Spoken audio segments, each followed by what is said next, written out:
Did you know Black Bag almost never happened? The film that critics are calling Soderbergh's best thriller in years nearly fell apart 3 separate times during production. Today on Movies Unbound, we reveal the moment funding collapsed, the challenges of the unique way the director chose to shoot the film, and the emergency location change that happened just 48 hours before cameras rolled. You're about to see the filmmaking disaster that somehow became 2025's most talked about spy thriller. From 30-year idea to script, how David Koepp's spy thriller finally got made. Ever wonder how a movie idea can live in a writer's mind for decades? For David Koepp, the writer of Black Bag, the wait lasted 30 years before his spy thriller made it to the screen. The spark came in 1996, while Koepp was working on Mission Impossible. During that project, he had eye-opening talks with real CIA agents who shared a common problem. It's really hard to maintain a relationship because I can't trust anybody, and they shouldn't trust me, one agent told him. This honest glimpse into spy life planted a seed in Koepp's mind. But why did he wait so long to write it? Koepp explains, "I figured I'd give it 3 decades and then wrote about it because there's a lot of spy movies in the world, and that's not an aspect of that life that I ever really considered." He wanted his story to stand out in a crowded field of spy films. Interestingly, it took the 2023 WGA strike to finally push Koepp to write the script. With no studio meetings or other work allowed during the strike, he found himself with a rare gift: free time with no outside pressure. "I thought, well, I can't put it off any longer. I've been thinking about this for 30 years, Koepp said. At the heart of Koepp's script was a powerful question. When you can lie about everything, how do you tell the truth about anything? This theme drove the story and gave it depth beyond typical spy action. The finished script faced harsh feedback. Studios nearly rejected it, calling it too dialogue-heavy with not enough action scenes. Hollywood wanted car chases and explosions, but Koepp had written something more mature, a spy story about human connections. So who could direct such an unusual spy film? Koepp sent the script to just one person, his friend of over 35 years, Steven Soderbergh, who saw something special in the script right away. He loved how it mixed marriage drama with spy elements, comparing it to Who's Afraid of Virginia Woolf, but with higher stakes. The emotional core of the story grabbed him immediately. Soderbergh's vision, breaking all the filmmaking rules. While most directors hire dozens of camera experts, Soderbergh had other ideas. Have you ever seen what happens when one person tries to be the director, cinematographer, and camera operator all at once? The studios called it career suicide. Soderbergh called it getting closer to the truth. His choice to be his own camera operator on Black Bag wasn't about showing off. He wanted something more important, a closer bond with his actors. "I wanted a more intimate relationship with the cast," Soderbergh explained. "I wanted control over the momentum of the set and how quickly we were moving, period." This wasn't just a small change in how movies get made. It was a complete break from normal Hollywood ways.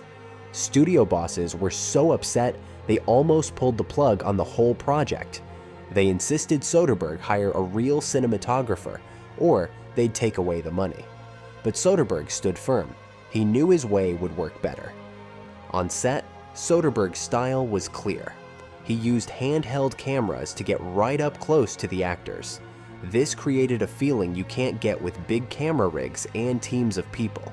The dinner table scenes, which were already hard to film, became even more of a challenge with just one person handling the camera. But this challenge led to something special, a visual style that felt real and alive. What's most surprising is how little Soderbergh talks to his actors while filming. "I don't like to talk a lot to the actors," he says.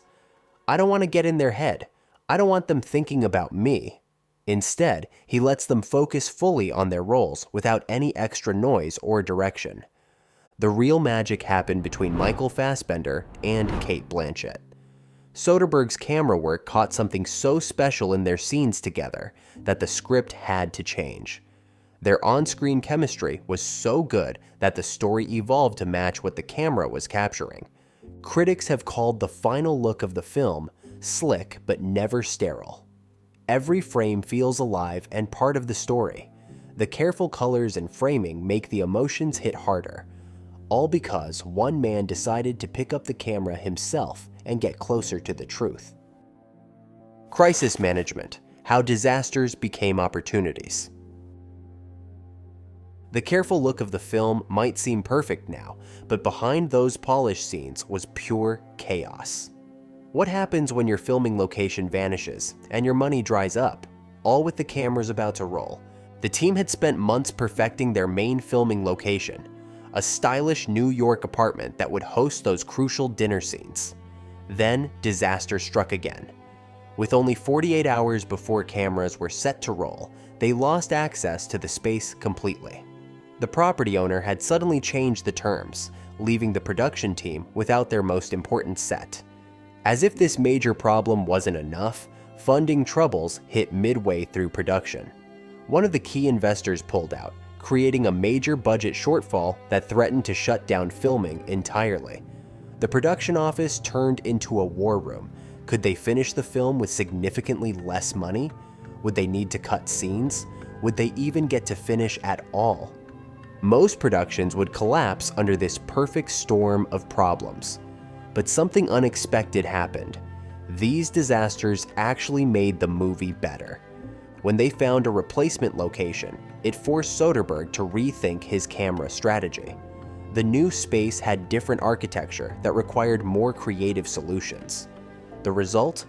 Even more striking visuals that serve the story better than the original plan. There should always be something that makes you anxious about whatever you're doing, Soderbergh later said about the experience. Otherwise, you know you're complacent, and you end up with something that looks like it was directed from the back of the limousine. The budget cuts forced the team to focus on what truly mattered. Instead of flashy extras, they doubled down on the core story. They found creative ways to shoot scenes with fewer resources, creating a leaner, more focused film. Some scenes had to be simplified. Others were shot in single takes to save time. A few were combined to use fewer locations.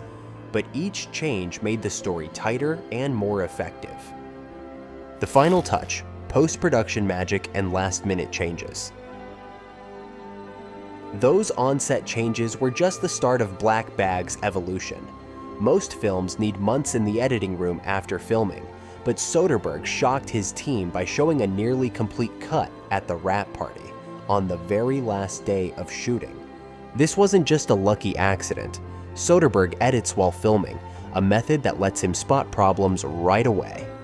Each night, he reviews the day's footage and cuts it into the movie.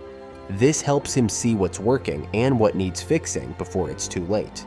But even with this smart approach, Black Bag faced big challenges after filming wrapped. When test audiences saw the movie, many couldn't follow the plot. The story made perfect sense to Soderbergh, but left viewers confused. This forced him to make major changes to help people understand the spy thriller's complex story. One big shift was the opening scene.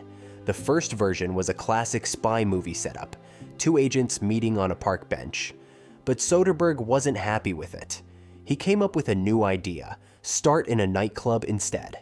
This fresh opening was more eye-catching and set up the film's themes better.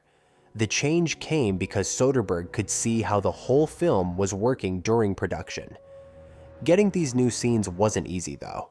Soderbergh had to wait 3 whole months to film 2 hours of extra footage with Michael Fassbender. The actor was busy working on his Paramount Plus show, The Agency. For a director who likes to work fast, this delay was unusual and challenging. The sound team faced their own struggles. David Holmes, who created the music, had to redo his entire score after the film's structure changed. The sound design needed complete reworking to match the new edit, timing, and flow of scenes. Soderbergh and his team pinpointed exactly what parts of the story needed clearing up. They planned new shots to add key details, or remove parts that gave away too much too soon. Each change had one goal: make sure viewers could follow the story without getting lost. All this work paid off. The final version of Black Bag is nothing like the first cut. Scenes were moved around, new footage was added, and the whole movie was shaped into a tight 96-minute thriller.